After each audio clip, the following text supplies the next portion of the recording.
दोस्तों, बिहार एएनएम 10,709 का जो सुप्रीम कोर्ट में 18 तारीख को बहस हुआ, उसमें उम्मीद लगाया जा रहा था कि फाइनली जो है केस रजिस्ट्रार कोर्ट से बढ़ के आगे का कोर्ट में जाए और फाइनली जो है इसका सुनवाई जल्द से जल्द पूरा हो।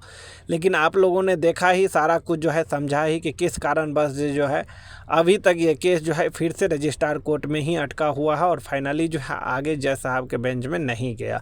आखिर क्या कारण था, किसकी कमी थी, वो सब सारे चीज़ों ने जो है आप लोगों ने बखूबी जाना है, बखूबी समझा है। तो अब आप लोगों के मन में सवाल ज़रूर आता होगा कि आखिर जो है अर्चना कुमारी अभी तक काउंटर फाइल नहीं किए हैं, फिर से जो है उनके तरफ से 4 हफ्ते का समय मांगा गया है। अगर 4 हफ्ते के अंदर अगर वो काउंटर फाइल नहीं करते हैं तो फिर जो है आगे क्या होगा, नहीं होगा, इन सब मुद्दों पे जो है आपको ज़रूर मन में क्वेश्चन आता होगा और सोचते होंगे कि अगर 4 हफ्ता के बाद भी अगर वो काउंटर फाइल नहीं करती है तो क्या फिर से उन लोगों को समय दिया जाएगा। इन्हीं सब मुद्दों पे जो है हम बात करने वाले हैं। देखिए, अर्चना कुमारी ने जो है आपको पता होगा कि पहले जो है वो एनओसी लिया, एनओसी लेने के बाद जो है पहले साथ में केस लड़ रहा था, फिर बाद में जो है सुरजीत से अलग होकर के उन्होंने जो है अपना केस को खुद संभाला और उन्होंने जो है फैसला किया कि हम जो है अपना केस खुद लड़ेंगे। और फिर एनओसी लेने के बाद में जो है उन्होंने अपना पर्सनल एडवोकेट रख करके और केस को जो है अब डील कर रहे हैं, केस को जो है लड़ रहे हैं। तो बात कर लेते हैं कि अब जो है वो अर्चना कुमारी को जो है कब तक काउंटर फाइल करना चाहिए, तो भी उन लोगों को पता होना चाहिए कि 4 हफ्ते के अंदर जो है किसी भी हाल में काउंटर फाइल करना चाहिए।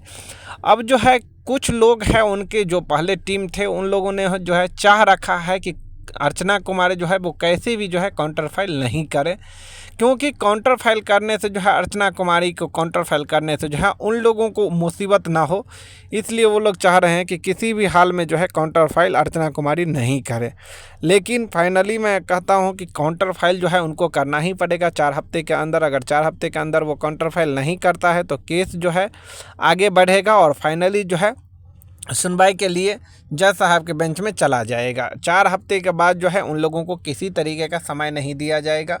फाइनली जो है आप लोगों का केस का जो सुनवाई अगली होने वाला है उसमें जो है आपको इसके बाद इन लोगों को किसी तरीके का जो है समय नहीं दिया जाएगा। यहाँ पे आपको बता दूं कि दिनांक जो है 18/10/2024 को ये केस की सुनवाई था और उसमें जो है दोनों तरफ से जो है एडवोकेट था।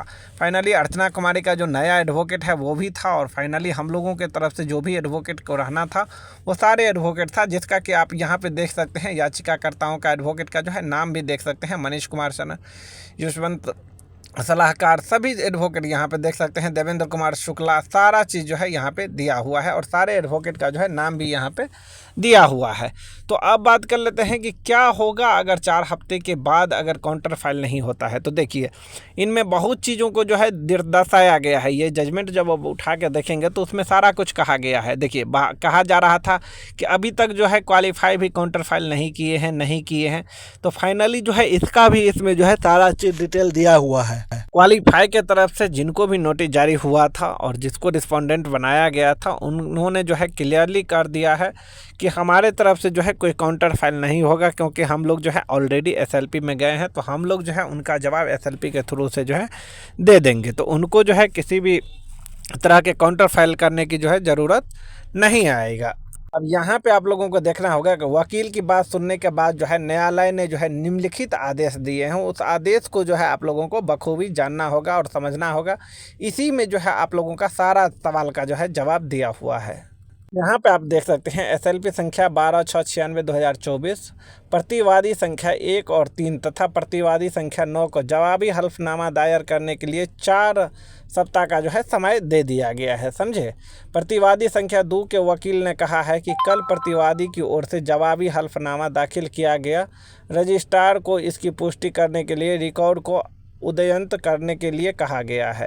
यानी कि बहुत सारे लोग ऐसे भी थे जो कि एक दिन पहले काउंटर फाइल किए थे। आप लोगों को जो है देखे ही होंगे, बहस में जो है सारा चीज़ देखे ही होंगे, आप लोगों ने जो है क्लियर कहा था, सारा चीज़ जो है आपको सामने रखा गया था। प्रतिवादी संख्या 4 ने जो है पहले ही जवाबी हल्फनामा दायर कर दिया। प्रतिवादी संख्या 5 से 9 की ओर से उपस्थिति अधिवक्ता ने कहा है कि मामले में प्रतिवादियों की ओर से कोई जवाबी हल्फनामा दाखिल नहीं किया जाएगा, क्योंकि एसएलपी के थ्रू से जो है वो अपना जवाब रखेंगे। यहाँ पे देख सकते हैं प्रतिवादियों की ओर से जो है कोई जवाबी हल्फनामा दाखिल नहीं किया जाएगा, क्योंकि जवाबी हल्फनामा माना जाएगा, प्रस्तुतिकरण को रिकॉर्ड पर लिया जाएगा, समझे।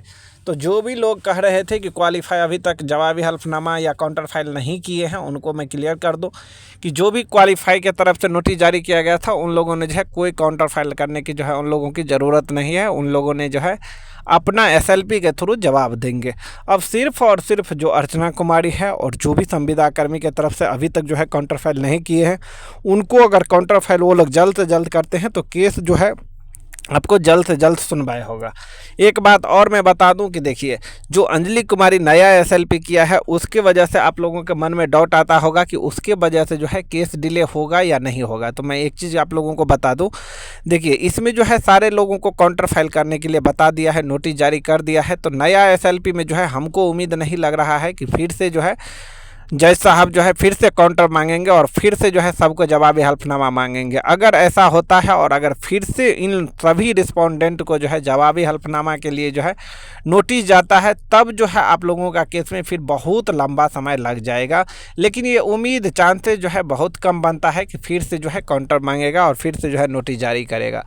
लेकिन नया SLP में अगर ऐसा होता है तब जा कर के समय लग सकता है। जैसे कि आप लोगों ने देख ही रहे हैं कि पहले जो है जल्दी जल्दी जो है समय मिलता था, लेकिन अब जो है समय बहुत लॉन्ग मिलता है, समझे। और जब बहस चल रहा था उस समय में आप देखे होंगे कि डायरेक्ट जो है फरवरी का समय आप लोगों को दिया गया था, तब जाकर के क्वालिफाई के एडवोकेट की तरफ से कहा गया कि सर ऑलरेडी जो है ये भर्तियां में बहुत देरी हो गया है, तो आप जो है समय थोड़ा नज़दीक का दीजिए। और तब जाकर के जो है उन्होंने नवंबर का समय दिया है, समझे। तो इन सब बातों को जो है आप लोगों ने बखूबी देखते हैं, समझते हैं और समझिए, सारे चीज़ों को जो है आप लोगों भी समझिए। क्योंकि देखिए अब जो है इस केस में समय ज़रूर लगेगा, लेकिन पीछे जो है किसी को नहीं हटना है। जो भी हमारे क्वालिफाई हैं उनको पीछे किसी भी हाल में नहीं हटना है। समय लगेगा, सुप्रीम कोर्ट का मैटर है। आप देखे ही होंगे कि सुप्रीम कोर्ट में जो है बहुत सारे वैकेंसियां में जो है समय थोड़ा ज़्यादा लगता है। BTSC JEE वाला में देखिए कितना समय लगा, लेकिन फाइनली जो है जजमेंट तो आया। तो इसी तरीके से ऐसा नहीं कि आप लोगों के पक्ष में जजमेंट नहीं आएगा, जजमेंट ज़रूर आएगा, बशर्ते समय लग रहा है। तो कोर्ट का मामला है, उसमें जो है किसी के हाथ में तो है नहीं कि कोई जो है अपना तरफ से प्रेशर दे करके जजमेंट जो है दिलवा देंगे। सुप्रीम कोर्ट का मामला है और सुप्रीम कोर्ट का मामला में जो है थोड़ा बहुत समय लगता है। तो धैर्य बना कर रखिए, हो सकता है कि इसी साल फाइनल हो जाए, जैसे कि उम्मीद लगाया जा रहा था कि जल्द से जल्द बहाली क्लियर हो जाए। लेकिन अब जो है उम्मीद उतना तो है नहीं कि जल्द से जल्द बहाली क्लियर होगा। तो सब लोग को मैं एक ही चीज़ कहूँगा कि थोड़ा एक्टिव ज़रूर रहिएगा, क्योंकि बहुत सारे अगर आप लोग एक्टिव छोड़ देंगे अगर इस केस को, तो फिर जो है यहाँ तक आने का कोई फ़ायदा नहीं बनता है। तो इसीलिए सब लोग एक्टिव रहिए, सब लोग एक्टिव रहिए। कभी मीटिंग होता है तो ग्रुप में मीटिंग में जुड़िए, सारे चीज़ों को समझिए, जानिए। और जल्द से जल्द अगर काउंटर फाइल हो जाता है तो फिर जो आप लोगों को 25 तारीख का समय मिला है, उसके बाद जो है तुरंत आपका केस जो है जज साहब के बेंच में जाएंगे और सारे चीज़ जो है आपके ऑन रिकॉर्ड जो है सारे चीज़ क्लियर हो जाएगा, समझे। यहाँ पे जब आप आएंगे ना तो सारे चीज़ यहाँ पे जजमेंट में लिखा हुआ है कि उसके बाद जो है उन लोगों को किसी तरीके का समय जो है नहीं दिया जाएगा। यहाँ पे 4 सप्ताह की अवधि समाप्त होने के बाद रजिस्ट्रार मामले को माननीय न्यायालय के समक्ष जो है भेज देंगे और फाइनली वहाँ पे सुनवाई के लिए आगे भेज